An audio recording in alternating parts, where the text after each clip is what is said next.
Levy का पुस्तक, levy का पुस्तक 19वां अध्याय। ഒരു ഇവിടെ ഇസ്രായേൽ സഭയോട് കർത്താവിന്റെ അരുളപ്പാട് പറയുകയാണ്. वहां पर इसराइल कलीसिया को प्रभु का वाणी दिया जाता है। അവിടെ പറയുമ്പോൾ എന്നെ ചിന്തിപ്പിച്ച വചനം അവിടെ പറയുന്നത്, പിന്നെ ഞാൻ വിശുദ്ധനായിരിക്കുന്നത് പോലെ നിങ്ങളും വിശുദ്ധരായിരിക്കണമെന്ന് പറയുന്നുണ്ട്. वहां पर प्रभु वहां पर एक बात कहता है कि जिस तरह मैं पवित्र हूँ वैसे तुम भी पवित्र रहो। പിന്നീട് അത് അവിടുന്ന് അവരോട് കൊടുക്കുന്ന നിയമങ്ങളാണ്. കർത്താവ് എത്ര, അവിടെ നമ്മൾ ഓരോന്നും വായിച്ചു വരുമ്പോൾ അത് മനസ്സിലാക്കാം, കർത്താവ് അപ്പോൾ തന്നെ എത്ര കരുണയും കൃപയും ദയയും ഉള്ളവനാണെന്ന് അവിടെ വെളിപ്പെടുത്തുകയാണ്. और उसके बाद प्रभु नीचे के वाक्यों में पढ़ते समय में जब वो नियम अपना अपना नियम और कानून जब वो देता है, उससे प्रभु ये साबित करता है कि प्रभु कितना दयावान और करुणावान है करके। അവിടെ ഈ വാക്യം നമ്മൾ ശ്രദ്ധിച്ചു കഴിഞ്ഞാൽ അവിടെ ഇതിന് 37 വാക്യമുണ്ട്. इस वाक्य को, इस अध्याय को अगर हम ध्यान से देखेंगे तो इसमें 37 वाक्य है। ഈ 37 വാക്യങ്ങളിൽ 18 പ്രാവശ്യം പറയുന്നുണ്ട്, ഞാൻ നിങ്ങളുടെ ദൈവമായ യഹോവയാകുന്നു, ഞാൻ നിങ്ങളുടെ ദൈവമായ യഹോവയാകുന്നു. और इस 27 वाक्य में कम से कम 18 बार लगभग ऐसा बोल रहा है कि मैं तुम्हारा यहोवा परमेश्वर हूँ। അതിന്റെ ആദ്യം 2ാം വാക്യത്തിൽ പറയുന്നത് നിങ്ങളുടെ ദൈവമായ യഹോവ എന്ന് ഞാൻ. वहां पर दूसरा वाक्य में कहता है कि मैं तुम्हारा परमेश्वर यहोवा। അങ്ങനെ പറഞ്ഞു 8 പ്രാവശ്യം പറയുന്നത് ഞാൻ നിങ്ങളുടെ ദൈവമായ യഹോവയാകുന്നു എന്ന് പറയുന്നു. और इस तरह 8 बार प्रभु इस तरह कहता है कि मैं तुम्हारा परमेश्वर यहोवा हूँ। 8 പ്രാവശ്യം പറയുന്നു, അല്ല 9 പ്രാവശ്യം അത് പറയുന്നു. 9 പ്രാവശ്യം പറയുന്നു ഞാൻ യഹോവയാകുന്നു. और 9 बार बोलता है कि मैं यहोवा हूँ। അതുകൊണ്ട് 9 പ്രാവശ്യം പറയുന്നുണ്ട് ഞാൻ നിങ്ങളുടെ ദൈവമായ യഹോവയാകുന്നു. और फिर उसके बाद हम देखते हैं कि वो कहता है कि मैं तुम्हारा परमेश्वर यहोवा हूँ। ഇത് ഇവിടെ എല്ലാം പറയുമ്പോൾ അവിടെ അതിനു മുമ്പത്തെ ഒരു വാക്യം പറഞ്ഞിട്ടാ, അത് ആ വാക്യം പറഞ്ഞിട്ടാണ് പറയുന്നത് ഞാൻ നിങ്ങളുടെ ദൈവമായ യഹോവയാകുന്നു. അതിന്റെ അർത്ഥം എന്ന് പറഞ്ഞാൽ നമ്മൾ ഒരു വിശ്വാസിയെ സംബന്ധിച്ച്, ഒരു ഇസ്രായേൽ ജനത്തെ ആ സഭയിൽ അവർ എത്രത്തോളം സമൂഹത്തിൽ എങ്ങനെ അവർ ആയിരിക്കണമെന്നുള്ളത്, അവർ ദൈവത്തെ ഭയപ്പെട്ട് ആ ഭയപ്പാടോടുകൂടി ജീവിക്കണമെന്നുള്ളതിന്റെ ഒരു ഇതാണ്, ഒരു കൽപ്പനയാണ് അവർ കൊടുക്കുന്നത്. वहां पर जब परमेश्वर जब भी और इस तरह पढ़ते हैं कि मैं तुम्हारा परमेश्वर यहोवा हूँ या मैं यहोवा परमेश्वर हूँ, इस तरह की बातें बोलते समय में उसके पहले वहां पर उस शब्द बोलने से पहले प्रभु ने एक वाक्य दिया है। वो वाक्य बोलने के बाद प्रभु कहता है कि मैं तुम्हारा यहोवा परमेश्वर हूँ। वो वाक्य वास्तव में क्या है, इस्राएली लोगों के लिए उस देश में जब जीते समय में किस तरह पवित्रता के साथ जीना है, यानी कि आज्ञा के समान है, ताकि वो उस देश में वो कानून को पालन करके जिए। तो वो परमेश्वर का सामर्थ को उस वाक्य के द्वारा वो बताता है। वो सब बातें बोलकर वो कहता है कि मैं तुम्हारा यहोवा परमेश्वर हूँ। 3ാം വാക്യത്തിൽ പറയാ താന്താന്റെ അമ്മയെയും അപ്പനെയും ഭയപ്പെടണം. उसका 3रा वाक्य में कहता है कि तुम अपने अपनी माता और अपने अपने पिता का भय मानना। പിന്നെ ശബത്ത് ആചരിക്കണം. എന്നിട്ട് പറയാണ് ഞാൻ നിങ്ങളുടെ ദൈവമായ യഹോവയാകുന്നു. और फिर कहता है कि मेरा विश्राम के दिनों को तुम मानना। फिर कहता है मैं तुम्हारा परमेश्वर यहोवा हूँ। പിന്നെ 9ാം വാക്യത്തിൽ അതുകൊണ്ട് അത് വീണ്ടും അങ്ങനെ അത് ആവർത്തിക്കുന്നുണ്ട്. വീണ്ടും 9ാം വാക്യം വരും, നിങ്ങളുടെ നിലത്തിലെ വിള നിങ്ങൾ കൊയ്യുമ്പോൾ വയലിലെ അരികു തീർത്ത് കൊയ്യരുത്, നിന്റെ കൊയ്ത്തിൽ കാല പെറുക്കരുതും അരുത്.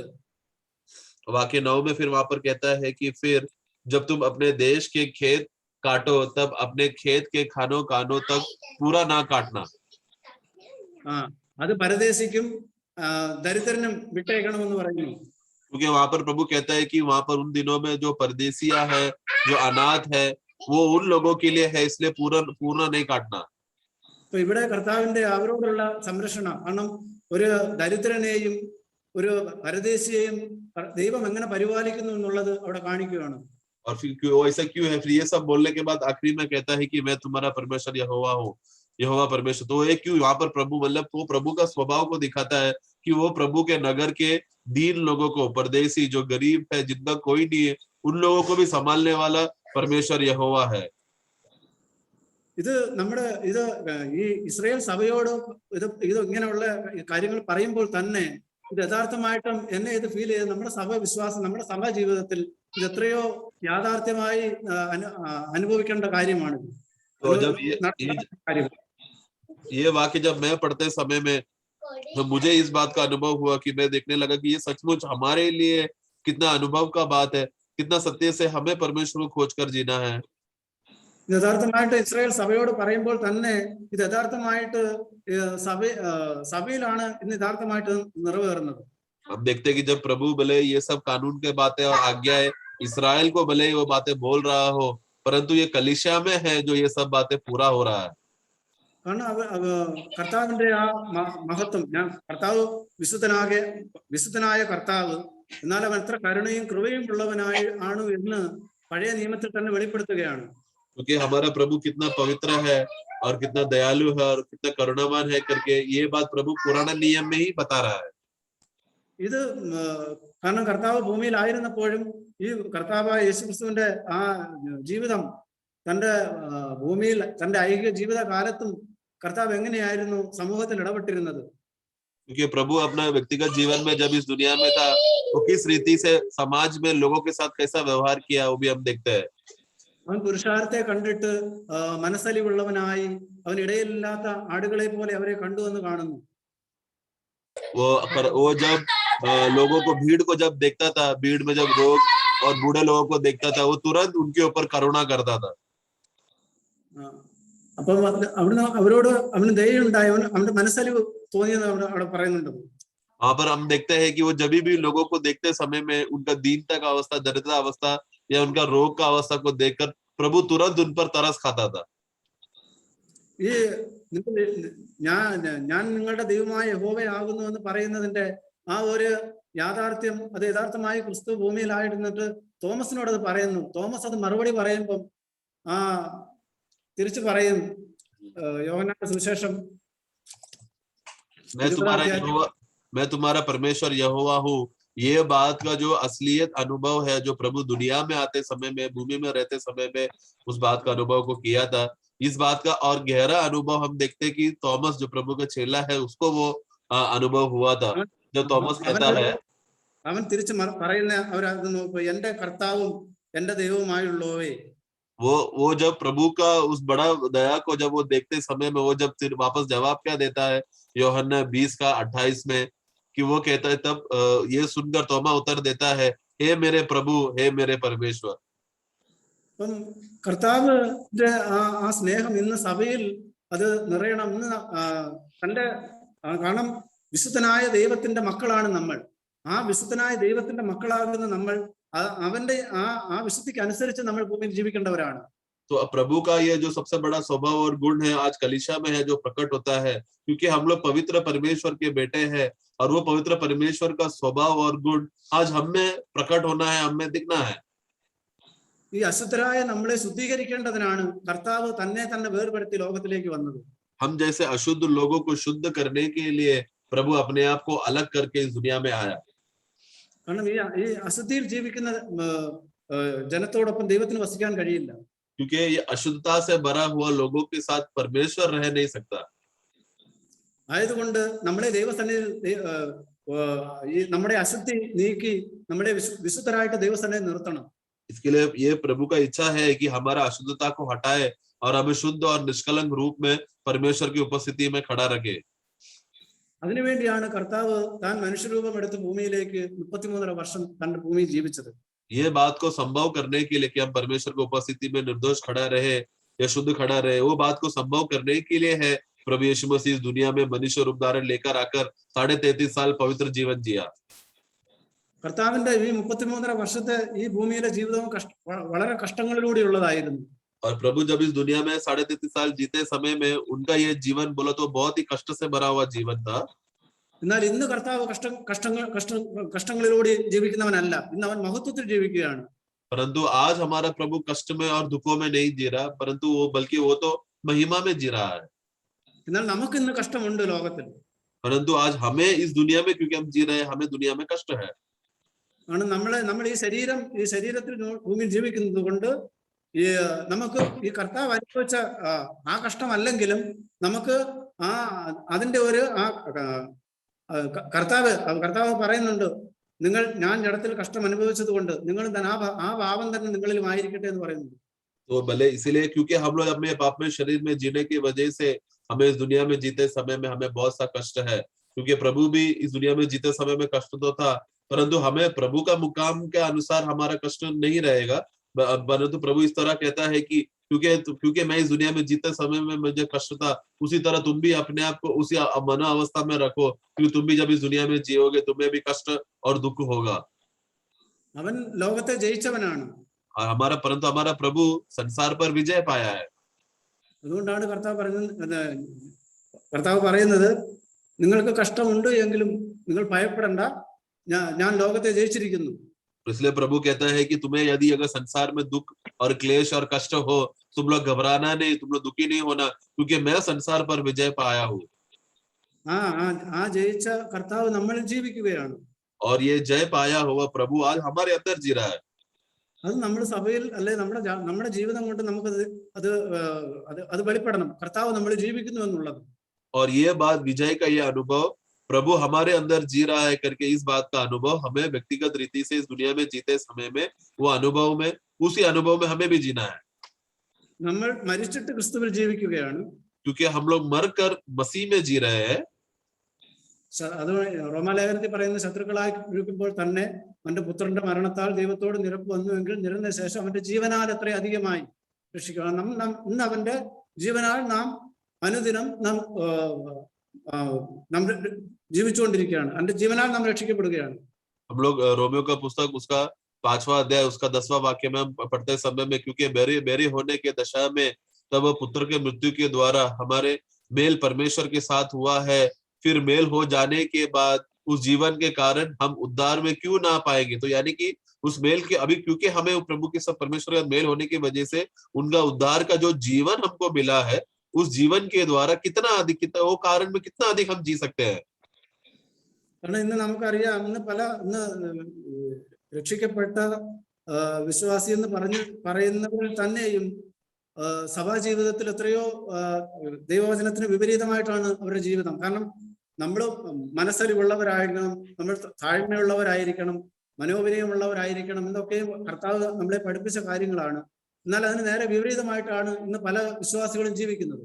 आज हम लोग विश्वासियों के जीवन में अगर हम देखा जाए तो कलीसिया में जीने वाले विश्वासियों के जीवन में देखा जाए तो वो लोग भले ही उद्धार पाए तो है करके है ऐसा रहता है, परंतु विश्वास का वो अनुभव में मसीह का जीवन का अनुभव में कुछ भी नहीं है। क्योंकि मसीह की जिस तरह हमें वचन में कहता है कि हमें नम्र होकर दीन होकर अपने आप को नम्र करके जीना है, इस तरह का स्वभाव और गुण बहुत से विश्वासियां नहीं दिखाते। നമ്മളെ ഇങ്ങനെ കർത്താവ് ആ മഹത്വത്തിലേക്ക് പ്രവേശിച്ചു, നമ്മളും ഇനി ഈ കഷ്ടങ്ങളിലൂടെ പോയി ദൈവത്തെ മഹത്വപ്പെടുത്തി നമ്മളും ആ മഹത്വത്തിലേക്ക് നാം പ്രവേശിക്കേണ്ടവരാണ്. क्योंकि हमारा प्रभु कष्ट सहकर महिमा में पहुंच चुका है, उसी के पथ चिन्हों में हम भी चल रहे हैं। इस जगत में हमें बहुत सा क्लेश और कष्ट सहते हुए प्रभु का और कष्ट और क्लेश सहते सहते हम लोग प्रभु को महिमा करते हुए जी रहे, ताकि एक दिन हम प्रभु के साथ महिमा में जी सके। അവൻ അനേക പുത്രന്മാരെ തേജസ്സിലേക്ക് നയിക്കുമ്പോൾ അവരെ രക്ഷാനായകനെ കഷ്ടാനുഭവങ്ങളാൽ തികഞ്ഞവനാക്കുന്നത് യുക്തമായിരുന്നു നമ്മൾ വായിക്കുന്നു. हम लोग ये पढ़ते हैं कि परमेश्वर को भाया कि उन बहुत से पुत्रों को महिमा में पहुंचाने के लिए परमेश्वर को यह भाया कि उनके एकलौता पुत्र को कष्ट में भेजे, ताकि वो सब पुत्रों का इस तरह सभी लोगों का वो शिरोमणि बन जाए। കാരണം നമുക്ക് കർത്താവ് നമ്മളെ മക്കളായിട്ട് അംഗീകരിച്ചിരിക്കുകയാണ്. क्योंकि परमेश्वर ने हमें अपना बेटे के रूप में स्वीकारा है। ഇനി നമ്മളെ മക്കളായിട്ട് നമ്മളെ അംഗീകരിക്കപ്പെട്ട ആ യോഗ്യതയ്ക്ക് അനുസരിച്ച് നാം നടക്കേണ്ടവരാണ്. तो क्योंकि अभी हम बच्चे हो चुके हैं, परमेश्वर के संतान हो चुके हैं, इसलिए अभी हमारा जिम्मेदारी बनता है कि उस बच्चे के समान उस संतान के समान वो अनुभव में हम लोग इस दुनिया में जी कर बताए। അതാണ് നമ്മളെ വിശുദ്ധിയിലേക്ക് അവൻ നടത്തുകയാണ് ദൈവത്തിന്റെ ആത്മാവ്. और पवित्र आत्मा हमें उस पवित्रता में हमें चला रहा है। നമ്മള് ഇങ്ങനെ ദൈവത്തിന്റെ ഈ ദയയും ആ കരുണയും ഒക്കെ ഓർക്കുമ്പോൾ നാം എത്ര ധന്യരാണ്, നമ്മൾ എത്ര സന്തോഷവാന്മാരാണ്. കാരണം ഈ ഇത്ര വലിയവനായ ദൈവം ഈ ഏതുമില്ലാത്ത, കാരണം നമ്മൾ ഈ ഭൂമിയിൽ ബുദ്ധിമാരും ജ്ഞാനികളും എല്ലാം ഏറെ ഉണ്ടായിട്ടും ഈ ഏതുമില്ലാത്ത നമ്മെ ദൈവം അതിനായി വേർതിരിച്ചു എന്ന് പറയുമ്പോൾ, ദൈവത്തിന്റെ മക്കളാകുവാൻ യോഗ്യരാക്കി എന്ന് പറയുമ്പോൾ നമ്മൾ എത്ര ഭാഗ്യവാന്മാരാണ്. तो हमें अपने आप को कितना भाग्यशाली समझना है, क्योंकि इस दुनिया में हमसे भी ज्यादा अक्लमंद, हमसे भी ज्यादा पवित्र, हमसे भी ज्यादा बुद्धिमान, हमसे भी ज्यादा बलवान बहुत प्रकार के लोग थे, हमसे भी ज्यादा कभी लोग थे इस दुनिया में, परंतु परमेश्वर को भाया कि हम जैसे नीच लोगों को चुनकर अपना बेटा बनाया, अपना संतान बनाया, अपना वारिस बनाया, इसलिए हमें कितना खुशगुजार होना है। നമ്മൾ എന്തെങ്കിലും നന്മ ഉണ്ടായിട്ടാണോ? क्या हम में कुछ भलाई था इसके लिए था क्या? നന്മ ഉണ്ടെങ്കിൽ അത് പറയാൻ ഇസ്രായേൽ ജനങ്ങൾക്കാണ് പിന്നെ അവകാശം. अगर कुछ भलाई बात है करके बोलने के लिए अगर योग्यता कोई किसी में है तो इसराइल लोगों के पास है बोलने के लिए, हम लोग तो कुछ अच्छे लोग हैं बोलने के लिए, നമുക്ക് അങ്ങനെ യോഗ്യതയില്ലായിരുന്നു. परंतु हम जैसे अन्य जाति लोगों को वो भी बोलने के लिए, कुछ भला है करके बोलने के लिए भी हमारे पास कुछ भी नहीं है। എന്നാൽ അവൻ പാളയത്തിന് പുറത്തേക്ക് വന്നത് ഈ ജാതികളായ നമുക്കും അവന്റെ ആ രക്ഷ ഒരുക്കുവാനാണ്. परंतु हम देखते हैं कि हमारा प्रभु छावनी के बाहर आकर वो हमारे लिए मरा, तंबू के बाहर आके मरा, ताकि हम जो तंबू के बाहर थे, हम जो अन्य जाति है, हमें बचाने के लिए, हम भी बच सके, इसके लिए प्रभु बाहर आकर मरा। അവൻ നമുക്ക് വേണ്ടി കഷ്ടം അനുഭവിച്ചു എന്നാ പറയുന്നത്. हम उसमें वचन में हम पढ़ते हैं कि वो हमारे लिए वो दुख सहा, എന്നാൽ ആ കഷ്ടങ്ങളിലൊക്കെയും അവൻ തന്റെ ജനത്തെ കണ്ട് സന്തോഷവാനായിരുന്നു. और हम देखते हैं कि प्रभु इस तरह दुख सहते सहते उसने अपने लोगों को उसने देखा था और वो आनंदित था, तृप्त था। നമ്മൾ ഇന്ന് കാണുന്നത് കർത്താവിന്റെ മഹത്വമാണ് നാം കാണുന്നത്. ഇങ്ങനെ അനേക കഷ്ടങ്ങളിലൂടെ പോയി മഹത്വത്തിലേക്ക് പ്രവേശിച്ച ഈ മഹത്വവാനായ കർത്താവിനെയാണ് ഇന്ന് നാം കാണുന്നത്. इसके लिए आज हम लोग प्रभु का महिमा को देखते हैं, किस प्रकार के महिमा है ये, हमारा ऐसा प्रभु जो बहुत से कष्टों से गुजर कर, उस कष्ट से पार होकर विजय प्राप्त कर परमेश्वर के दाहिने और महिमा में बैठा हुआ उस महिमादायक प्रभु को हम देख रहे हैं। അവൻ ഈ കഷ്ടം അനുഭവിച്ചതെല്ലാം നമുക്ക് വേണ്ടിയാണെന്നുള്ളൊരു ബോധ്യം നമുക്കുണ്ട്. और हमें इस प्रकार का बोध हमेशा हमारे में रहे कि हमारा प्रभु हमारे लिए इतना कष्ट सहा, നമ്മളെ തേജസ്സിലേക്ക് നയിക്കുവാൻ, നമ്മളെ ദൈവസന്നിധി നിർത്തുവാൻ, ताकि हमें उस महिमा में पहुंचा सके, हमें परमेश्वर की उपस्थिति में खड़ा रख सके। നമ്മളെ വിശുദ്ധരും നിഷ്കളങ്കരും കുറ്റമില്ലാത്തവനുമായി തേജസ്സോടെ നമ്മളെ മുൻനിർത്തേണ്ടതിന് കർത്താവ് ഇങ്ങനെ കഷ്ടങ്ങളിലൂടെ കടന്നുപോയ നമ്മൾ ഓർക്കുകയാണ്. हम लोग याद कर रहे हैं कि हमारा प्रभु हमारे लिए इतना कष्ट से और क्लेश से वो गुजरा, ताकि हम जैसे नीच लोगों को हमें धोकर शुद्ध कर निष्कलंक रखकर, हमारे अंदर कोई भी दाग जूरिया ना रहते हुए परमेश्वर की उपस्थिति में महिमा में खड़ा करके रख सके। നമുക്ക് കർത്താവിന്റെ നാമത്തെ മഹത്വപ്പെടുത്താം. और प्रभु का नाम को हम इस रीति से हम महिमा करें। Praise the Lord. നമുക്ക് സജി സഹോദരൻ ചിന്തിച്ച വിഷയം തുടർന്ന് ചിന്തിക്കാം. प्रेज लॉर्ड, हमें उसी विषय में हम आगे बढ़ते हैं। നമുക്കറിയാം, പഴയ നിയമത്തിൽ ദൈവം പറഞ്ഞതുപോലെ ന്യായപ്രമാണം നിവർത്തിക്കാൻ ആർക്കും കഴിഞ്ഞില്ല. हम देखते हैं कि पुराने नियम में जब वो व्यवस्था दिया गया था, वो व्यवस्था को कोई किसी को भी पूरा करने नहीं हो पाया, എങ്കിലും അനേകര് പഴയ നിയമത്തിൽ രക്ഷപ്പെട്ടു. परंतु फिर भी हम देखते हैं कि पुराने नियम में बहुत लोग बच गए। അതെങ്ങനെയാണത്? और वो कैसा है? അത് ന്യായപ്രമാണത്തിന്റെ പ്രവൃത്തിയാലല്ല, കൃപയാലാണ്. वो व्यवस्था के कार्य के द्वारा नहीं, परंतु अनुग्रह से है। എന്നാൽ പുതിയ നിയമത്തിലെ പോലെ എല്ലാവർക്കും ഒരുപോലെ കൃപ ചൊരിയപ്പെട്ടില്ല. परंतु नए नियम में देखते समय में सभी लोगों को एक प्रकार के अनुभव में अनुग्रह उनके ऊपर उंडेला नहीं था। ക്രിസ്തുവിലുള്ള വിശ്വാസം പഴയ നിയമത്തിലും ഉണ്ടായിരുന്നു. क्योंकि मसीह का जो मसीह में और का विश्वास पुराने नियम में भी था। നോഹ രക്ഷപ്പെട്ടത് എങ്ങനെയാണ്? ക്രിസ്തുവിലുള്ള വിശ്വാസത്തിലാണ്. नोआ कैसा बच गया? मसीह में विश्वास करने के द्वारा। അബ്രഹാം എങ്ങനെയാണ് രക്ഷപ്പെട്ടത്? ക്രിസ്തുവിലുള്ള വിശ്വാസത്തിലാണ്. अब्राहम कैसा बच गया? मसीह में विश्वास के द्वारा। അപ്പോൾ അവർക്കെല്ലാം ദൈവം ന്യായപ്രമാണത്തിൽ നിന്നും വ്യത്യസ്തമായി അത് നിവർത്തിക്കാൻ കഴിയാഞ്ഞതുകൊണ്ട് ദൈവം കൃപ കൊടുത്ത് അവരെ രക്ഷിച്ചു. तो हम देखते हैं कि उन लोगों को जब उनको मालूम पड़ा कि व्यवस्था वो लोग पूरा नहीं कर सकते, मालूम पड़ा, तो प्रभु ने उनको अनुग्रह दिया, जिसकी वजह से मसीह उनको प्रकट हुआ। എന്നാൽ കുറച്ചു പേർക്ക് അവർ ആ കൃപയെ നിരസിച്ച് പ്രവൃത്തിയിലൂടെ രക്ഷപ്പെടാൻ ശ്രമിച്ചു. परंतु कुछ लोग हम देखते हैं कि वो लोग ने इस अनुग्रह को लोग ने ठुकराया और कार्य करके क्रिया कर वो लोग बचने का कोशिश किया। അങ്ങനെ രക്ഷപ്പെടാൻ ശ്രമിച്ചവരിൽ പ്രധാന വ്യക്തിയാണ് പുതിയ നിയമത്തിൽ നമ്മൾ കാണുന്ന പഴയ നിയമത്തിലെ അപ്പോസ്തലനായ പൗലോസ്. इस रीति से जो अपने आप को सेव कुछ कार्य कर बच सकते हैं करके इस तरह कार्य करने वाला एक व्यक्ति था, जो हम देखते हैं एक समय में जो जीने वाला प्रेरित पौलुस जो शाऊल था। അപ്പൊ അതുകൊണ്ട് എന്താണ് ഈ ന്യായപ്രമാണം, എന്താണ് കൃപ എന്ന് പുതിയ നിയമത്തിൽ നമുക്ക് വ്യക്തമായി ദൈവാത്മാവ് മനസ്സിലാക്കി തരുന്നു. इसके लिए क्या है ये व्यवस्था और क्या है ये अनुग्रह, ये हमें प्रभु का वचन हमें समझाता है। നമ്മുടെ പ്രായോഗിക വശത്ത് ദൈവത്തിന്റെ വിശുദ്ധിയും കൃപയും അവന്റെ സ്വഭാവ ഗുണങ്ങൾ വെളിപ്പെടാത്തതിന്റെ കാരണം നമ്മൾ പഴയ നിയമത്തിലെ പോലെ ഇപ്പോൾ ന്യായപ്രമാണത്തിന്റെ കീഴെ ആയതുകൊണ്ടാണ് ആ കൃപ വെളിപ്പെടാത്തത്.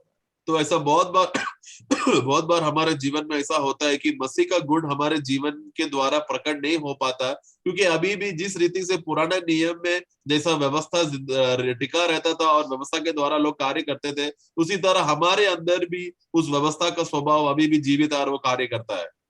നമുക്ക് ഗലാത്യ ലേഖനം അതിന്റെ 3:23 നാം ഇങ്ങനെ വായിക്കുന്നു. गलतियों का पुस्तक 3:23 में हम इस रीति से हम पढ़ते हैं. അവിടെ ഇങ്ങനെയാണ് വരുന്നത്, വിശ്വാസം വരും മുമ്പേ. ഈ വിശ്വാസം എന്ന് പറയുന്നത് യേശുക്രിസ്തുവിനെ കുറിച്ചുള്ള വിശ്വാസത്തെ കുറിച്ചാണ് പറയുന്നത്. वहां पर विश्वास आने से पहले करके बोलते समय में वो वहां पर प्रभु यीशु मसीह के बारे में कह रहा है वो. അപ്പം എല്ലാവരും എവിടെയായിരുന്നു? ദൈവം അവരെ ന്യായപ്രമാണത്തിന് കീഴെ അടച്ചു സൂക്ഷിച്ചു. ഒരു പ്രമാണത്തിന് കീഴെ എന്ന് പറഞ്ഞാൽ ശിക്ഷയ്ക്ക് യോഗ്യരായി അവരെ അടച്ചു സൂക്ഷിച്ചു. तो वहां पर हम देखते हैं कि हमारे विश्वास आने से पहले, यानी कि प्रभु यीशु मसीह आने से पहले हम देखते हैं कि व्यवस्था की अधीनता में हमारा रखवाली होती थी. तो वो क्या है? व्यवस्था के अधीन में रखवाली होती थी, मतलब क्या? हम लोग सब लोग दंड के न्याय के लिए हम लोग ठहराए गए थे. അപ്പോൾ ന്യായപ്രമാണത്തിന്റെ ഇതനുസരിച്ച് നമ്മള് ജീവന്റെ പുസ്തകം അല്ലെങ്കിൽ നിത്യജീവന്റെ പുസ്തകത്തെ കുറിച്ചല്ല, നമ്മള് ജീവിച്ചിരിക്കുന്നവരുടെ ക്രമത്തിൽ ഒരു പുസ്തകമുണ്ട്, ആ പുസ്തകത്തെ കുറിച്ചല്ല, മനുഷ്യൻ ചെയ്യുന്ന പ്രവൃത്തികളെല്ലാം എഴുതി വയ്ക്കുന്ന ഒരു പ്രമാണം ദൈവത്തിനുണ്ട്. അതാണ് ന്യായപ്രമാണം. तो हम देखते हैं कि मनुष्य अपने जीवन में जो जो कार्य करता है वो सारे कार्यों के बारे में में लिखा हुआ एक पुस्तक है स्वर्ग में, जो प्रभु ने हमारे विषय में लिख कर रखा है. वो जीवन का पुस्तक नहीं है, जिनका नाम जीवन का पुस्तक में लिखा है वो वाला पुस्तक नहीं, और ना ही जीवितों का पुस्तक नहीं, यानी कि जो इस दुनिया में जीने जितना भी जिंदा लोग हैं उनके बारे में वो पुस्तक भी नहीं, परंतु एक तीसरा पुस्तक है जहां पर सब मनुष्यों ने जो जो कार्य किया है वो जो कार्य किया है वो सब बातें एक पुस्तक में लिखा गया है. वो सब बातों को प्रभु ने व्यवस्था के अधीन में रखा है. മോഹിക്കരുത് എന്ന കൽപ്പനയുണ്ട്. उदाहरण में हम व्यवस्था में हम देखते हैं कि परमेश्वर ने आज्ञा दिया कि तुम लोग मोह नहीं करना. എന്നാൽ മോഹിക്കുമ്പോൾ, परंतु जब हम मोह करते हैं, ആ കുറ്റം എഴുതി വെക്കുന്ന ഒരു പ്രമാണമുണ്ട് ദൈവത്തിന്റെ കയ്യിൽ. वो गुनाह हमने जो गुनाह किया है, वो गलती जो किया है, वो उस गलती को प्रभु क्या करता है? एक पुस्तक में लिख के रखता है. അത് വീട്ടുവാൻ, അതാണ് കടം, ദൈവത്തിന് കടം വരുത്തി. जिसकी वजह से क्या होगा? क्योंकि वो गुनाह प्रभु ने उस पुस्तक में लिख कर रखे, हम लोग परमेश्वर की उपस्थिति में कर्जदार हो चुके हैं. अभी हम लोग कर्जे में आ गए वो गलती करने की वजह से. അങ്ങനെ ഒരു ദിവസം തന്നെ അനേകം ആയിരം പാപങ്ങളാണ് ഒരു മനുഷ്യന്റെ ചരിത്രത്തിലേക്ക് വരുന്നത്. इस तरह एक ही दिन में अगर देखा जाए तो उस व्यक्ति के अंदर एक ही दिन में बहुत सा पाप, बहुत सा गुनाह है वहां पर उस व्यक्ति के अंदर प्रकट होता है, जो सब बातें लिखा जाता है. അത് ജീവിച്ചിരുന്നപ്പോൾ വീട്ടിയില്ലെങ്കിൽ അതിനുള്ള ശിക്ഷയാണ് തീപ്പൊയ്യിൽ പോയി അവൻ അതിന്റെ ശിക്ഷ അനുഭവിക്കണം. तो उसने जितना भी गलतियां किया है, जितना भी गुनाह किया, जितना भी अपराध किया है, ये सब बातों जो प्रभु परमेश्वर का पुस्तक में लिख चुका है और अभी वो कर्ज हो चुका है, ये कर्ज को अगर मनुष्य ने अगर चुकता नहीं किया, उसको पूरा नहीं किया, तो प्रभु क्या करेगा? परमेश्वर क्या करेगा? उसका सारा कर्ज को चुकता करने के लिए उसको अनंत काल का आग का कुंड में डालेगा, नरक में डालेगा. എന്നാൽ ദൈവത്തിന് അന്നും ഇന്നും ഒരു വാഗ്ദാനമുണ്ട്. परंतु परमेश्वर को उन दिनों में भी और आज भी एक ही प्रतिज्ञा थी, वाचा थी. അതിന്റെ 3:19 उसका 3:19 में हम पढ़ते हैं. എന്തിനാണ് ദൈവം ഇങ്ങനെ എഴുതി സൂക്ഷിക്കുന്നത്? എന്തിനാണ് ന്യായപ്രമാണം? प्रभु ने क्यों इस तरह व्यवस्था में ये सब हमारे सारे गुनाहों को लिख के रखा है और उसको व्यवस्था का अधीन में रखा है? വാഗ്ദത്തം ലഭിച്ച സന്തതി, ताकि प्रतिज्ञा पाया हुआ संतान, ആ സന്തതി വരെയാണ്. वो संतान तक. എന്തിനാണ് ആ സന്തതി വരുന്നത്? उसका 18 में हम पढ़ते हैं कि यदि वारिस, ദൈവം പഴയ നിയമത്തിൽ ദൈവത്തിനൊരു പുത്രനുണ്ടെന്നും ഈ പുത്രനാണ് അവകാശിയെന്നും മനുഷ്യന്റെ പാപക്കടം തീർക്കാൻ ഈ പുത്രന് മാത്രമേ കഴിയുള്ളൂ എന്നുള്ള ഒരു വാഗ്ദാനം ദൈവം നേരത്തെ പഴയ നിയമത്തിൽ കൊടുത്തിരുന്നു. അബ്രഹാമിന് കൊടുത്തിരുന്നു. परमेश्वर ने अब्राहम को पहले से ही एक वाचा बांध कर रखा था. वो ये था कि अब्राहम के बीच के द्वारा एक ऐसा संतान आएगा जो प्रतिज्ञा का संतान है.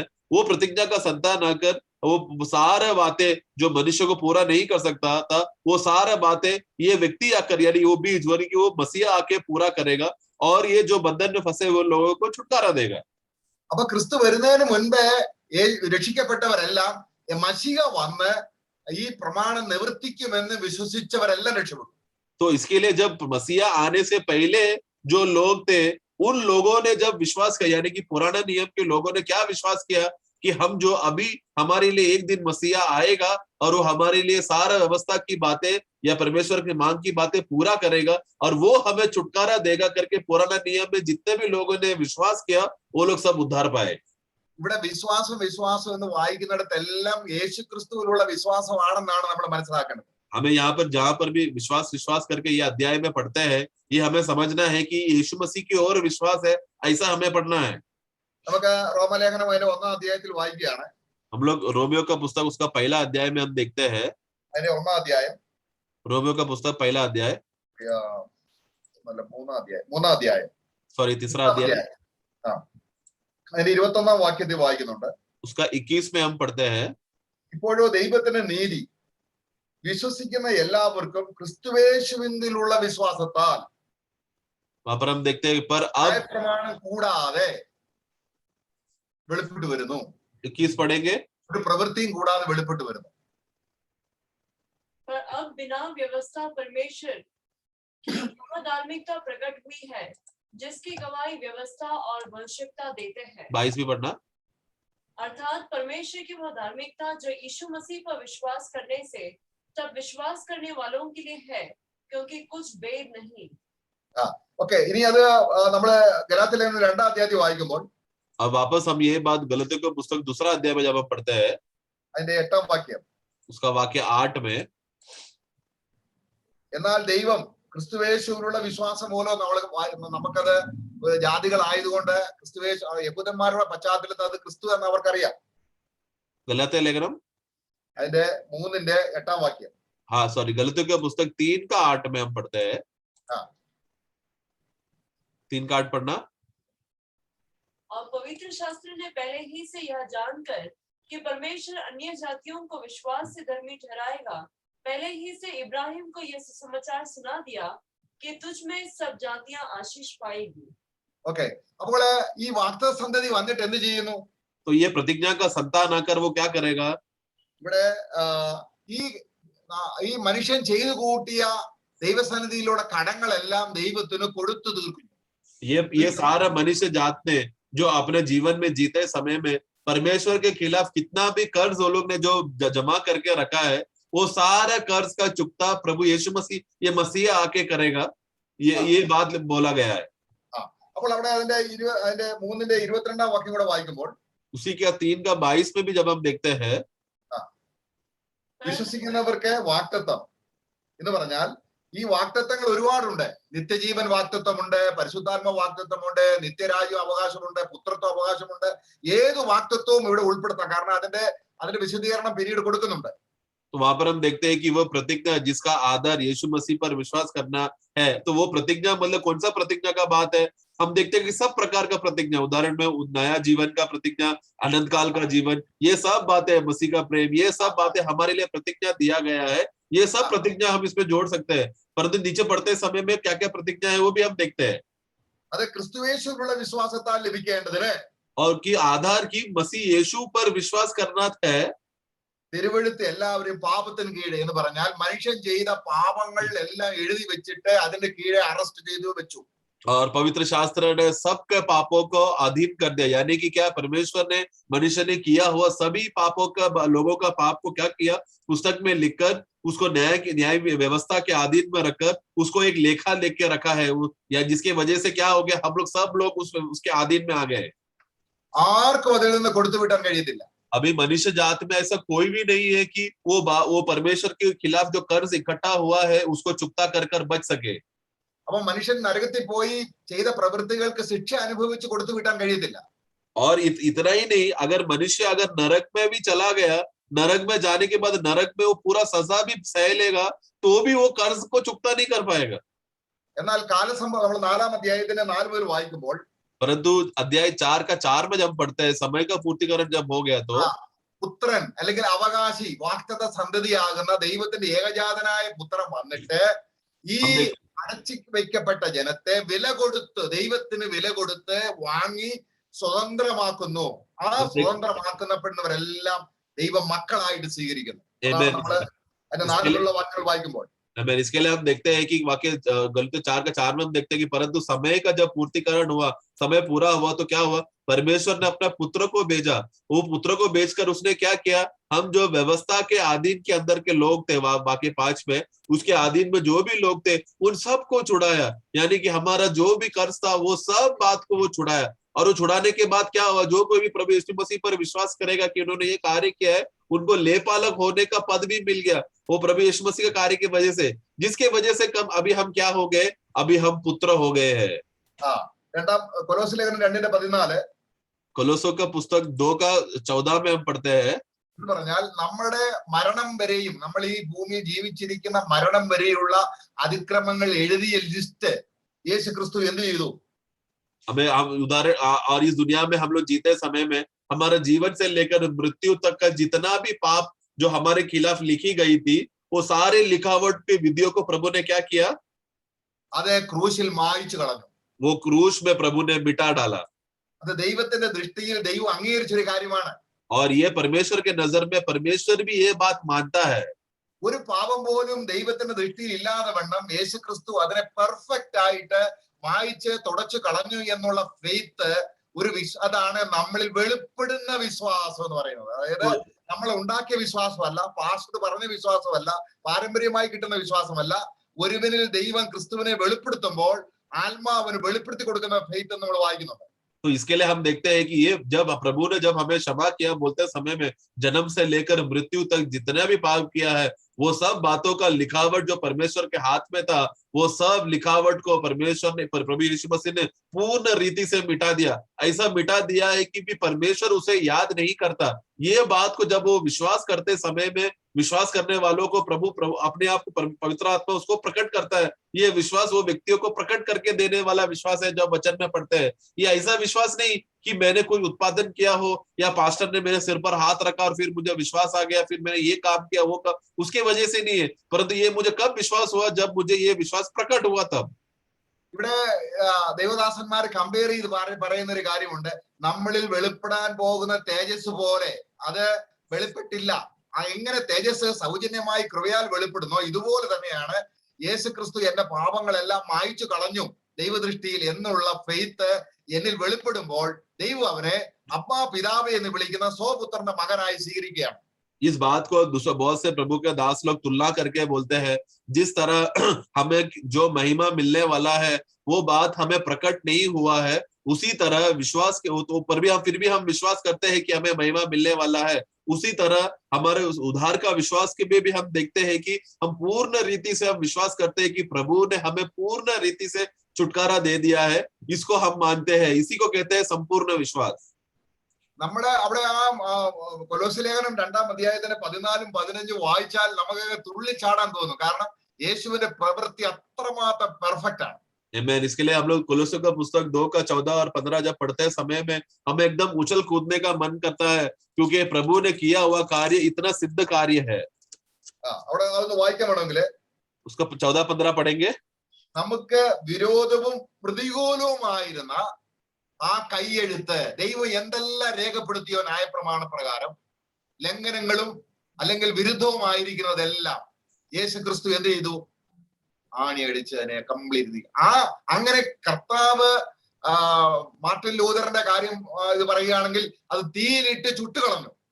തീയിലിട്ട് ചുട്ടുകളഞ്ഞ എന്റെ പാവങ്ങളെ ദൈവം തെരഞ്ഞു പിടിച്ച് കാണിക്കുന്നു, അത് കണ്ടുപിടിക്കുന്നെങ്കിൽ യേശുവിനോട് ചെയ്യുന്ന അനീതിയാണെന്നാണ് വിശുദ്ധന്മാർ പറയുന്നത്. അയൺ സൈഡ് അതുപോലുള്ള വിശുദ്ധന്മാർ പറയുന്നതാണ്. तो इसके लिए जो विधियां जो मेरे खिलाफ लिखी गई थी, जो मेरा नाम पर था और हमारे विरुद्ध की ओर था, वो सारा लिखा पट्टी को प्रभु ने क्या कर दिया, उसको क्रूस में मिटा दिया। क्रूस में मिटा दिया करके बोलते समय में प्रभु का दास मार्टिन लूथर कहता है कि प्रभु यीशु मसीह का उस क्रूस का उस कार्य के द्वारा जो प्रभु ने वो करते समय में हमारे खिलाफ जो भी विधियां, जो भी पाप, जो भी अपराध जो हमारे खिलाफ था, जिसे हमें नरक में डाल सकता था, वो सब बातों को प्रभु यीशु मसीह ने ऐसा खत्म किया मानो एक कागज को जला दिया है और राख कर दिया, उस रीति से। तो प्रिय मैं बताना चाहता हूँ प्रिय, अगर एक बार परमेश्वर ने ये बात को, हमारा पाप को उसको मिटाकर जलाकर राख कर दिया है, तो फिर क्या परमेश्वर उस राख में से उठाकर हमारा पाप को दोबारा बताएगा? कभी भी नहीं। ऐसा बहुत से प्रभु के दास लोग इस विषय में कहता है कि एक बार बात प्रभु जो भूल चुका है फिर वो प्रभु याद नहीं करता। അപ്പം നമുക്ക് എതിരെ എഴുതിയിട്ടുള്ള ഏതെങ്കിലും പാപം നിലവിലുണ്ടെങ്കിൽ ദൈവത്തോട് അടുക്കാൻ നമുക്ക് പറ്റത്തില്ല. इसके लिए अगर हमारे खिलाफ जो भी विधिया है, जो भी बातें हैं, अगर हमारे विरोध में कुछ भी बातें जो लिखा हुई बातें अगर अभी भी परमेश्वर की उपस्थिति में है, तो फिर हम परमेश्वर की उपस्थिति में आ नहीं सकते। അവിടെ നമുക്കൊരു വാക്യം എഫേസ്യ ലേഖനം അതിന്റെ 2-ാം അധ്യായം 13-ഉം 14-ഉം കൂടെ വായിക്കാം. एफिसियों का पुस्तक 2 अध्याय उसका 13 और 14 में हम पढ़ते हैं। पढ़े। पर अब तो मसीह यीशु में तुम जो पहले दूर थे, मसीह के लहू के द्वारा निकट हो गए हो, क्योंकि वही हमारा मेल है, जिसने दोनों को एक उसका 15 पढ़ना 15। और अपने शरीर में बैर अर्थात वो व्यवस्था जिसकी आज्ञा विधियों की रीति पर थी मिटा दिया, कि दोनों से अपने में एक नया मनुष्य उत्पन्न करके मेल करा दे। मैं അവിടെ അതിന്റെ 16-ാം വാക്യം ക്രൂശിൽ വെച്ച് ശത്രുത്വം ഇല്ലാതാക്കി. और फिर 16 भी पढ़ना। और क्रूस पर बैर को नाश करके इसके द्वारा दोनों को एक देह ഇതാ അപ്പം വാഗ്ദത്ത സന്തതി വരുവോളം तो जब प्रतिज्ञा का വാഗ്ദത്തം കൊടുക്കുകയാണ്, ഞാൻ എന്റെ മകനെ അയക്കും, എന്റെ പുത്രനെ അയക്കും. तो प्रतिज्ञा का संतान जब आएगा वो आकर ये सब बात पूरा करेगा। इसके लिए परमेश्वर अब्राहम के साथ वो पाचा बांधता है, प्रतिज्ञा देता है कि मैं तेरे द्वारा एक संतान को मैं भेजूंगा, वो बीज आकर पूरा कार्य करेगा करके। അപ്പൊ ഇതാണ് കർത്താവ് ഉയർത്തെഴുന്നേറ്റ ശേഷം ശിഷ്യന്മാരോട് പറയും. ഇതാണ് മോശയുടെ പുസ്തകത്തിലും ദാവീദ് സങ്കീർത്തനങ്ങളിലും പ്രവാചകന്മാരൊക്കെയും ദൈവപുത്രനെ കുറിച്ച് പറഞ്ഞിരിക്കുന്നത് നിവർത്തിച്ച് അവൻ കഷ്ടം അനുഭവിച്ച് മഹത്വത്തിൽ പ്രവേശിക്കേണ്ടതാവുന്നു. यही तो बात प्रभु जब पुनरुद्धान होने के बाद अपना चेलों को लूका का पुस्तक में आकर कहता है, प्रभु ने अपने विषय में जो भविष्यवाणी में लिखा गया था, इस तरह मसीहा आएगा।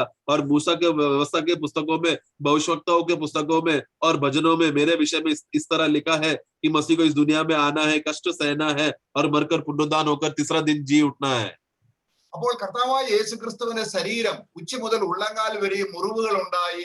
ആ മുറിവുകളിൽ നിന്ന് ഒഴുകിയ രക്തവും ജീവനും ഈ പാപക്ഷമ കിട്ട വിശ്വാസി നിത്യകാല അടിസ്ഥാനത്തിൽ ധ്യാനിക്കുകയും ഓർക്കുകയും നന്ദി പറയുകയും ചെയ്യേണ്ട ഒരു കടപ്പാടില്ലെങ്കിൽ അവൻ പിന്നെയും വിശുദ്ധീകരണത്തിൽ മുന്നേറുന്നില്ല, അവന്റെ ഹൃദയം ലോകത്തിലേക്ക് പോകുന്നു. तो इसके लिए हमारा प्रभु यीशु मसीह जो सिर से लेकर पैर तक हमारा पाप की छुड़ौती के लिए लहू बहाया, वो घाव सहा, वो मारा गया, तुच्छ हुआ, ये सब बातें प्रभु ने हमारे लिए सहा ताकि हम जैसे नीच लोगों को बचा सके। ये बातें एक नया जन्म पाया हुआ विश्वासी उसको जिम्मेदारी बनता है कि उसको इस बातों को मनन करे कि प्रभु किस रीति से हमें बचाया है।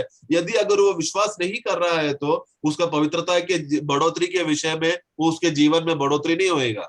അപ്പൊ 33 വർഷക്കാലം കർത്താവായ യേശുക്രിസ്തു ന്യായപ്രമാണം മുഴുവൻ തികച്ച് ജീവിച്ചു. तो 33.5 साल प्रभु यीशु मसीह दुनिया में जीते समय में व्यवस्था का जो भी बातें था वो सब बात को पूरा करके सिद्ध करके जिया। എന്നിട്ട് ആ ജീവരക്തം और फिर वो जीवन का लहू അത് വിശ്വസിക്കുന്നവർക്ക് വേണ്ടി ഒഴുകി. और जो कोई भी विश्वास करता है वो विश्वास करने वालों लोगों के लिए वो लहू बहा। ആ സ്നേഹം നമ്മുടെ ഹൃദയത്തിലെത്തി. वो प्रेम हमारे हृदय में आया। അത് നാം ചിന്തിക്കുകയും ഓർക്കുകയും ചെയ്യുമ്പോൾ जब हम ये सब बातों को जब हम मनन करते हैं और उसी का हम लोग बातें ध्यान में रखते हैं, നമ്മുടെ ശരീരത്തിലൂടെ പാപം വെളിപ്പെട്ട സ്ഥാനത്ത് ക്രിസ്തുവിന്റെ അതേ ജീവൻ വെളിപ്പെടും. तो हमारे इस पाप में शरीर में इस देह में जब जीते समय में जहां पर पाप प्रकट होना चाहिए था, प्रभु के बातें सोचते रहेंगे तो प्रभु का अनुग्रह और प्रेम बहने लगेगा। നമുക്ക് പൗലോസിന്റെ അനുഭവം നോക്കാം. उदाहरण के लिए पौलुस का अनुभव देखा जाए तो 2 कोरिन्ത്യർ 4-10 വാക്യം. 2 कोरिन्थी 4:10 में हम पढ़ते हैं, അവിടെ യേശു ഈ ഭൂമിയിൽ ജീവിച്ച ജീവിതം यहाँ पर यीशु मसीह दुनिया में जो जीने वाला जीवन है, ഞങ്ങളുടെ മർത്യ ശരീരത്തിൽ എന്ന് പറഞ്ഞാൽ മരണത്തിന് വിധേയമായ ശരീരത്തിൽ വെളിപ്പെടേണ്ടതിന് हमारा ये मरणहार शरीर में प्रभु का जीवन प्रकट होने के लिए, यीशु का जीवन प्रकट होने के लिए, അവിടെ കണ്ടോ ആ വെളിപ്പെടുക എന്ന് പറയുന്നത് നമ്മൾ നേരത്തെ ഗലാത്യ ലേഖനത്തിൽ വായിച്ച വിശ്വാസത്തിന്റെ വെളിപ്പാടാണ്. तो ये यहाँ पर देखो यीशु का ये जीवन हमारे इस मरणहार देह में प्रकट हो। ये प्रकट होना कौन सा, क्या प्रकट, किस अर्थ में प्रकट है? ये वही प्रकटीकरण की प्रकट होने का बात है जब गलातियों की पुस्तक में विश्वास के बारे में हमने पढ़ा था। അതിന് ഒരു ദൈവദാസൻ പറയുന്നത് ഇങ്ങനെയാണ്, वो इस वाक्य को एक प्रभु का दास इस तरह कहता है, മഗ്ദല മറിയം കർത്താവ് ക്രൂശിക്കപ്പെട്ടതിന് ശേഷം എല്ലാവരും പോയി മഗ്ദല മറിയമാണ് ആ കർത്താവിന്റെ മുറിവുകൾ തുടച്ചത്. യേശുവിന്റെ ശരീരത്തിൽ എവിടെയെല്ലാം മുറിവുണ്ടെന്ന് മഗ്ദല മറിയത്തിന് അറിയാം. ऐसा माना जाता है कि जब प्रभु यीशु मसीह को क्रूस में जब वो मर जाने के बाद उसको प्रभु के शरीर को नीचे उठाकर जब उसको कब्र में डालते समय में हम देखते हैं कि भले ही बाकी सारे चेले लोग चले गए थे, परंतु सिर्फ मगदगारती मरियम है, मगलम का जो मरियम है, उसी को ये मालूम है यीशु मसीह का शरीर में किधर किधर घाव था, क्योंकि उसने शरीर यीशु का गाड़ते समय में प्रभु का जिधर जिधर घाव था वो सब घावों को साफ किया था। പൗലോസിനെ സംബന്ധിച്ചിടത്തോളം പൗലോസ് ആ മുറിവുകൾ കണ്ടിട്ടില്ല. परंतु पौलोस का विषय में देखा जाए तो पौलोस को मालूम नहीं है प्रभु का गांव सब किधर, क्योंकि उसने वो सब बातें देखा नहीं है। പക്ഷേ കർത്താവിൽ വിശ്വസിച്ചുകൊണ്ട് ആ വിശ്വാസം വെളിപ്പെട്ടപ്പോൾ ഉച്ച മുതൽ ഉള്ളംകാൽ വരെയും ക്രിസ്തുവിനെ എനിക്ക് വേണ്ടി ജീവൻ ഒഴുക്കിയ മുറിവുകളുടെ പാടുകൾ അവൻ അവന്റെ ശരീരത്തിൽ നോക്കുമ്പോൾ അവൻ കാണുകയാണ്. परंतु जब उसने प्रभु पर विश्वास किया, वो जब विश्वास करने के द्वारा प्रभु ने उसके लिए जितना कष्ट सहा है वो सब बातें उसको दिखने लगा। और यहाँ तक कि प्रभु अपना प्रभु यीशु मसीह ने अपने देह में जो मृत्यु सहा है, जिसके वजह से उसका सर से लेकर पांव तक जितना भी घाव हुआ था वो सब आत्मा में वो देखने लगा। അവന്റെ കയ്യിലേക്ക് നോക്കുമ്പോൾ അവന്റെ കൈയായിട്ടല്ല കാണുന്നത്, കർത്താവിന് മുറിവേറ്റ കരമാണ് അവൻ കാണുന്നത് എനിക്ക് വേണ്ടി. तो वो पौलोस वो क्या करता है, प्रभु का जो अनुभव, जो मरण हाथ, प्रभु जो मृत्यु अपना देह में प्रभु ने जो सहा, ये पौलोस अपना देह में वो देख रहा है। जब पौलोस अपना हाथ में देखते समय में वो अपना हाथ को नहीं देखता, परंतु प्रभु के हाथ में खीले ठोके थे और जो घाव था वो प्रभु का घाव वो अपने हाथ में देख रहा है। ഇങ്ങനെ കർത്താവിനെ അത്രത്തോളം അവനെ മരണത്തോട് ഏകീഭവിച്ചപ്പോൾ യേശു ക്രിസ്തു എന്ത് പ്രമാണിച്ചോ ആ യേശു തന്നെ അപ്പോസ്തല ജീവിതത്തിലൂടെ പ്രകടമായി.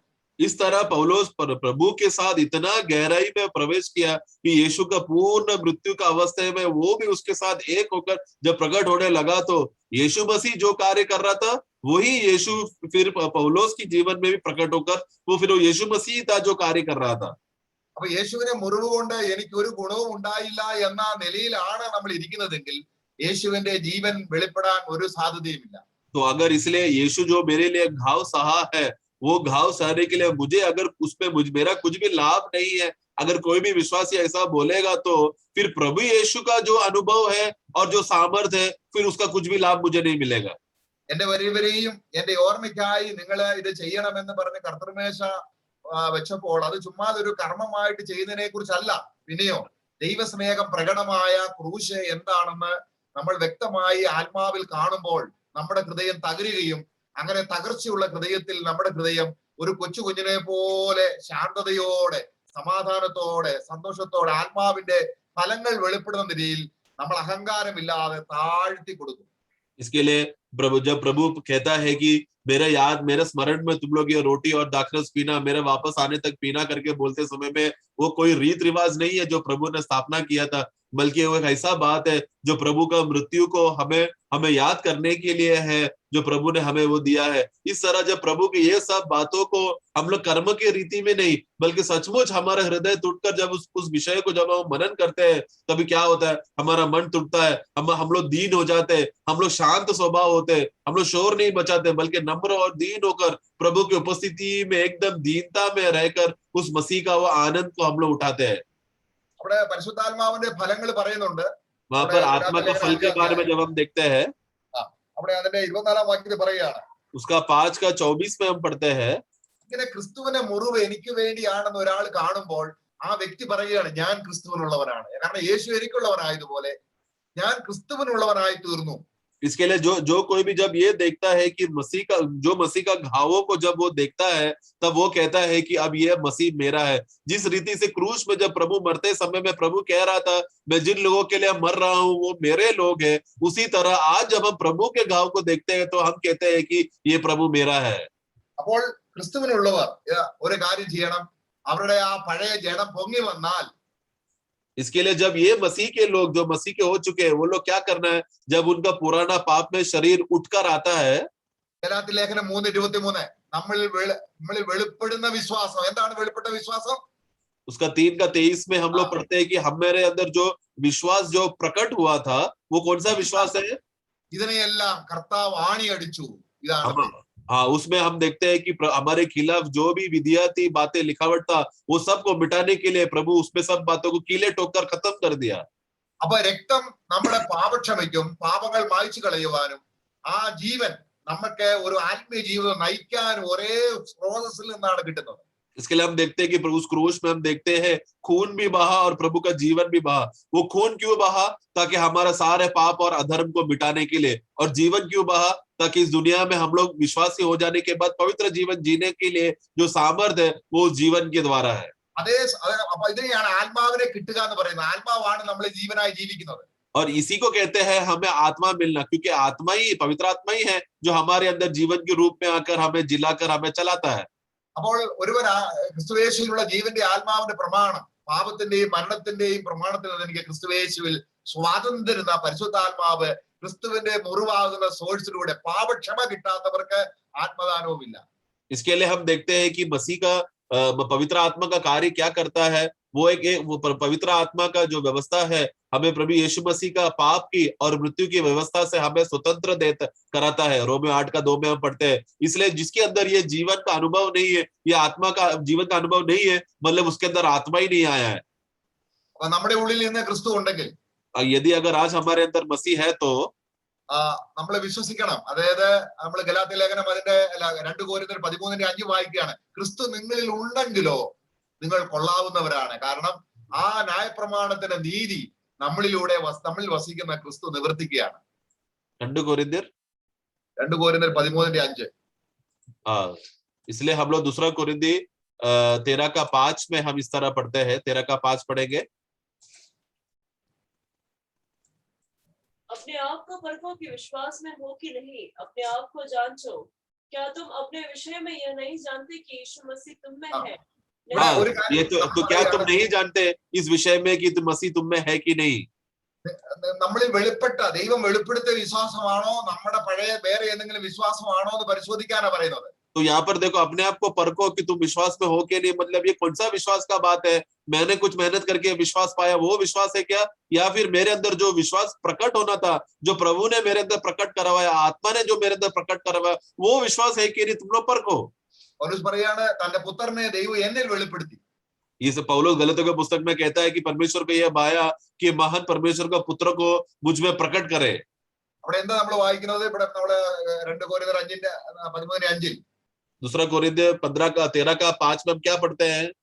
ക്രിസ്തു നിങ്ങളിൽ ഉണ്ടെന്ന് നിങ്ങൾ ഇനിയും സെൽഫായിട്ട് ഒറ്റയ്ക്ക് നിൽക്കുകയല്ല.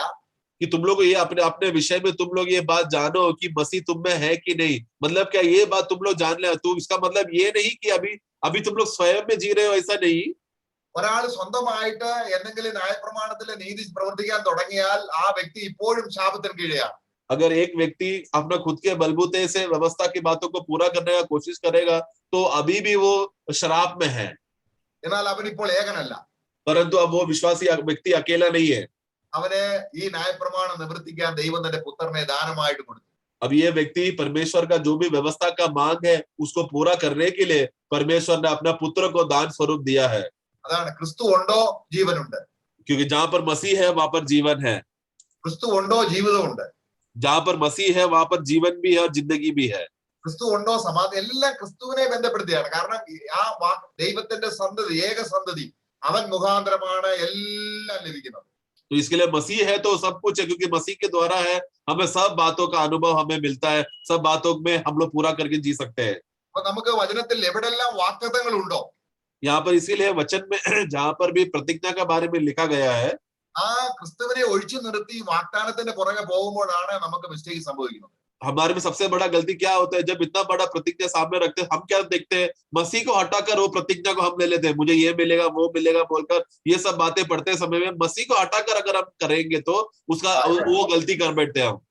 ഇനി നമ്മള് അതിന്റെ ഗലാത്യ ലേഖനം അതിന്റെ 3-ാം അധ്യായത്തിന്റെ 22-ാം വാക്യം, गलतियों 3:22 में हम देखते हैं। അത് വായിച്ചത് നമ്മള് 2 കൊരിന്ത്യർ 2-ാം അധ്യായത്തിന്റെ 1-ാം വാക്യം കൂടെ ചേർത്ത് വായിക്കണം. इसी की जो गलतियों में हमने पढ़ा था उसी के साथ हम लोग 2 कोरिन्थियर 2:1 भी हमें पढ़ना है। അവിടെ നമുക്ക് ഒരു 2 കൊരിന്ത്യർ 2 कोरिन्थी അതിന്റെ 1-ാം അധ്യായം, सॉरी पहला अध्याय, അതിന്റെ 20-ാം വാക്യം, उसका 20 में हम देखते हैं, पढ़ेंगे। क्योंकि परमेश्वर की जितनी प्रतिज्ञाएं हैं वे सब उसी में हाँ के साथ है, इसलिए उसके द्वारा आमीन भी हुई कि हमारे द्वारा परमेश्वर की महिमा हो। ദൈവത്തിന്റെ വാഗ്ദത്തങ്ങൾ എത്ര ഉണ്ടെങ്കിലും അവനിൽ ഊവ് ഊവ് എന്നത്രേ. അത് ഞങ്ങളാൽ ദൈവത്തിന് മഹത്വം വരുമാറെ ആമീൻ എന്നുമാകുന്നു. परमेश्वर की जितनी प्रतिज्ञाएं हैं वे सब उसी में है और उसी के साथ है, इसलिए हमारा द्वारा आमीन हुआ. അതാണ് നമ്മൾ നേരത്തെ വായിച്ച റോമലേഖനം അതിന്റെ 3-ാം അധ്യായം. वही बात हम लोग रोमियो का पुस्तक उसका 3रा अध्याय നമ്മളോട് നേരത്തെ വായിച്ചില്ലേ? हम लोग ने जो पहला पढ़ा था ഗലാത്യ ലേഖനം 3-ാം അധ്യായം. गलतियों का पुस्तक 3रा अध्याय उसका 22 से നമ്മൾ നേരത്തെ വായിച്ച ആ ഭാഗം ഒന്നുകൂടെ വായിക്കാം. ഗലാത്യ ലേഖനം 3-ാം അധ്യായത്തിൽ വായിക്കുകയാണ്. 22-ാം വാക്യം.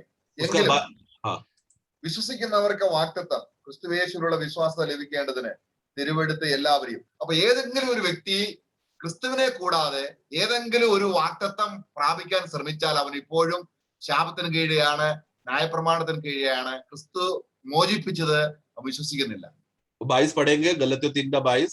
परंतु पवित्र शास्त्र ने सबको पाप के अधीन कर दिया ताकि वह प्रतिज्ञा जिसका आधार यीशु मसीह पर विश्वास करना है, विश्वास करने वालों के लिए पूरी हो जाए. तो देखो वहां पर देखो जो भी प्रतिज्ञाएं हैं उसका आधार यीशु मसीह पर विश्वास करने के आधार पर हमें मिलता है. यानी कि जब भी प्रतिज्ञा पढ़ते समय में अगर मैंने यीशु मसीह को अगर मैंने उसमें अगर जुड़ा नहीं है, यीशु मसीह उसमें अगर नहीं है, ये मैं विश्वास नहीं कर रहा हूँ, सिर्फ प्रतिज्ञाओं को पकड़ कर रखा हो, तो मैं क्या होगा, मैं अभी भी पाप के अधीन में हूँ, मैं अभी भी शराब के अधीन में हूँ, मतलब मेरा नया जन्म नहीं हुआ है. എന്നാൽ ദൈവം ഈ ഭൂമിയോടുള്ള ബന്ധത്തിൽ കർത്താവായ യേശു ക്രിസ്തു ഭൂമിയിലുള്ള നമ്മുടെ എല്ലാ അക്കൗണ്ടും മരവിപ്പിച്ചു കളഞ്ഞു. परंतु इस दुनिया के विषय में हम जब जीते समय में परमेश्वर के खिलाफ हमारा जो भी विद्या थी, जो भी बातें थी, वो सब बातों को पूरा करके चुकता करके हमें छुटकारा दे दिया है. അപ്പോൾ തന്നെ സ്വർഗത്തിൽ ഒരു അക്കൗണ്ട് തുറന്നു തന്നു. और उतना ही नहीं तो भूमि का जो भी अकाउंट था, लेखा था, वो खत्म करके स्वर्ग में एक नया अकाउंट खोल दिया जो आशीष का लेखा है, आशीष का अकाउंट है. അപ്പൊ ഇനി സ്വർഗത്തിലേക്ക് ദൃഷ്ടി പതിപ്പിക്കുന്നോ അതോ ഭൂമിയിലേക്ക് ദൃഷ്ടി പതിപ്പിക്കുന്നോ, വിശ്വാസം വെളിപ്പെട്ടോ എന്നുള്ളതാണ് സംശയം. तो इसके लिए हमारा मन अभी कहाँ पर है? जो संसार में हमारा जो अकाउंट क्लोज किया उसके बातों में देखना, या स्वर्ग में जो नया अकाउंट आशीष का अकाउंट खोला उधर देखना? ये अवस्था कैसा मालूम पड़ेगा? जब जो व्यक्ति स्वतंत्र पाया है उसी को मालूम पड़ेगा. ആ സ്വർഗത്തിലെ അക്കൗണ്ടുകൾ എത്ര കിട്ടിയാലും അത് അനുഭവിച്ച് പറഞ്ഞു തീരാനാവാത്ത ദാനം എന്നാണ് ആ അക്കൗണ്ടിനെ കുറിച്ച് പറയുന്നത്. उस अकाउंट का പേരിൽ ക്രിസ്തു രജിസ്റ്റർ ചെയ്തിട്ടിരിക്കുക കോടിക്കണക്കിന് സ്വത്ത്. स्वर्ग का अकाउंट का खासियत यह है कि उसमें उसका गुण ये है कि वो कभी ना बोलकर खत्म करने वाला या वर्णन से भी बाहर वाला बातें हैं उस अकाउंट में प्रभु ने लिख कर रखा है. जब जो कोई प्रभु यीशु मसीह में विश्वास करता है, उस विश्वास करने वाले लोगों को ऐसा करोड़ों बातों का धन उस स्वर्गीय अकाउंट में है जो विश्वासी कभी सोच भी नहीं सकता. उससे भी बड़ी बड़ी बातें खजाना है प्रभु ने स्वर्ग में रखा है वो विश्वासी के नाम पे. അത് റോമലേഖനത്തിൽ ഒരു വാക്യം കൂടെ വായിച്ച് അവസാനിപ്പിക്കാം. हम रोमियो का पुस्तक में एक वाक्य पढ़ते हैं, അതിന്റെ 5-ാം അധ്യായത്തിന്റെ 15-ാം വാക്യം. 5:15 में എന്നാൽ ലംഘനത്തിന്റെ കാര്യവും കൃപാവരത്തിന്റെ കാര്യവും ഒരുപോലെയല്ല. ഏകന്റെ ലംഘനത്താൽ അനേകർ മരിച്ചുവെങ്കിൽ ദൈവകൃപയും ഏക മനുഷ്യനായ യേശു ക്രിസ്തുവിന്റെ കൃപയാലുള്ള ദാനവും അനേകർക്ക് വേണ്ടി ഏറ്റവും അധികം. 15 पढ़ेंगे. पर जैसा अपराध की दशा में वैसा अनुग्रह के वरदान की नहीं, क्योंकि जब एक मनुष्य के अपराध से बहुत लोग मरे तो परमेश्वर का अनुग्रह और उसका जो दान एक मनुष्य के अर्थात यीशु मसीह के अनुग्रह से हुआ बहुतों लोगों पर अवश्य ही अधिकाई से हुआ. എന്ന് പറഞ്ഞാൽ പഴയ നിയമത്തിൽ ഒരാൾ പാപം ചെയ്യുമ്പോൾ അത് ന്യായവിധിക്ക് വേണ്ടി പാപം എഴുതി വെച്ചിരിക്കുന്നത് പോലെയല്ല. ഇപ്പോൾ പുതിയ നിയമത്തിൽ എന്റെ മകന് വേണ്ടി ഒരു പിതാവിന് എന്ത് ചെയ്യാൻ കഴിയും എന്നുള്ളതാണ് പിതാവ് ചിന്തിക്കുന്നത്. आमीन. इसका मतलब यह है कि जब पुराने नियम के अवस्था में जब रहने वाले लोग जब वो लोग पाप करते थे, उनका क्या होता था, वो सब बातों को परमेश्वर स्वर्ग में उनका पुस्तक में लिखा जाता था ताकि बाद में उसको लेखा ले सके. परंतु अब ऐसा नहीं रहा, बल्कि अभी जहां पर पाप बढ़ेगा वहां पर परमेश्वर का अनुग्रह और अधिक से प्रकट होकर बताने के लिए कि परमेश्वर देखो कितना प्रेम करता है, वो कितना दयालु है, वो अनुग्रही है, वो तुम्हें क्षमा करने के लिए तैयार है. ये बात प्रकट करने के लिए उसका पुत्र है, एक मनुष्य जो प्रभु यीशु मसीह का पुत्र है, परमेश्वर का पुत्र है, उसका अनुग्रह से ये नए नियम में प्रकट होता है. ആമേൻ. നമ്മൾ എത്ര ഭാഗ്യവാന്മാരാണ്. इसलिए प्रिय हम लोग कितना भाग्यशाली लोग हैं. അകൽ നാം ഇനി ന്യായപ്രമാണത്തിന് കീഴെയല്ല കൃപയ്ക്ക് അത്രേ അധീനര് ആയിരിക്കുന്നു. इसके लिए अभी हम लोग व्यवस्था के अधीन में नहीं, परंतु हम लोग अनुग्रह के अधीन में हैं. കർത്താവിന്റെ ആ വിശ്വാസത്തിന്റെ കൃപ നമ്മളിൽ വെളിപ്പെടട്ടെ. इसके लिए प्रभु का वो विश्वास का जो अनुग्रह है वो हमें प्रकट हो। आमीन। Praise the Lord. Amen, praise the Lord. കർത്താവ് സഹായിക്കട്ടെ। प्रभु हमें सहायता करे।